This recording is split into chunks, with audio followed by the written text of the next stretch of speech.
everyone. Welcome back to another week on my channel. My name is Julia Black. Last week, we had Jules Riley on here, another amazing radio professional, talking to us about how to stay relevant with those employers and those people that we're building connections with. And she had some great advice. So take a minute and go watch that video and then come back and watch this one. This week, we have Beverlee Brannigan talking to us about those skills that you need going into the radio industry and kind of what those employers are looking for. So follow along with us today. She's going to give you some great advice. So Beverlee, if you want to go ahead and introduce yourself, the floor is yours. I'm Beverlee Brannigan, and a bit of an oddity in the radio business because I came up through programming and then ended up in a general manager's chair for a number of years. And that's kind of unusual to have someone coming up working in programming and on the product side of the business and then end up with, say, a more sales-driven general manager's job, because when you're in the GM seat, it's all yours to do, including the sales and revenue. And so that was a little bit of a different path for me. And I have been in radio for about 40 years. And recently, at the beginning of the start of COVID, during the lockdown, I lost my job. And the company I was with rearranged how they had the position set up in the company, and I lost my job. And so since then, not an easy time to go looking for new work, and challenging times for radio as well.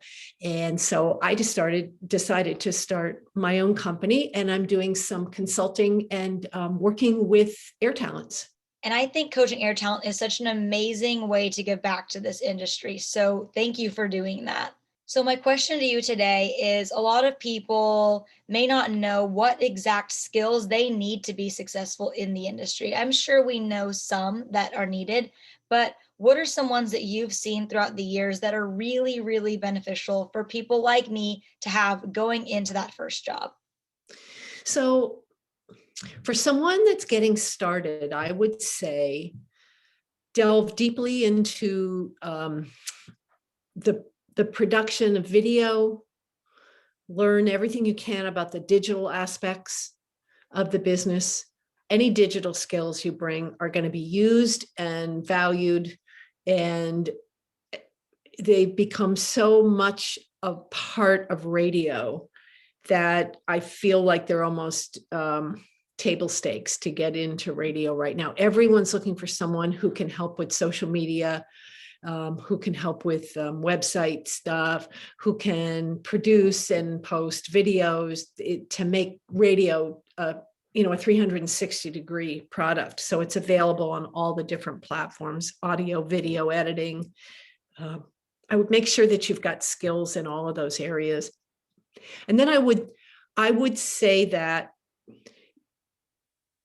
sometimes you end up, taking a job that might not be exactly what you want, but to get into the industry, no experience is ever lost. Mm-hmm. So if you find an opportunity in a radio station that maybe isn't exactly what you wanted, or the format that you really wanted to be working in, or, exactly what it isn't, take it anyways, go do it, go try it. You might be surprised that there are things about the job that are better than you expected, or you might learn this is really not even an industry I want to be in. So I would just say that no experience is ever lost. Give it a try. Mm-hmm. And getting in is really important. Once you're in and you have some call letters and companies on your resume, it's always easy to, to leverage that a little bit. Mm-hmm. Wow. I know some of those are ones that I expected, but some were ones that I hadn't even thought about. And that really makes me think, like, I know sometimes I'm in class and stuff thinking, well, why do I need this? And you just answered that question. You got to make yourself multifaceted. And I'm taking a class in computer design right now, and you just mentioned that. And I'm taking a marketing class right now, and you just mentioned that. So I just think it's really important for everybody out there to hear that no opportunity goes wasted, that every opportunity is valuable no matter what it is. So thank you for sharing that with us. I know that's really important for us as college students to hear, that no opportunity is wasted. So thank you for being on here, Beverlee. Next week, everybody, we have RJ Curtis talking to us about more advice for the industry.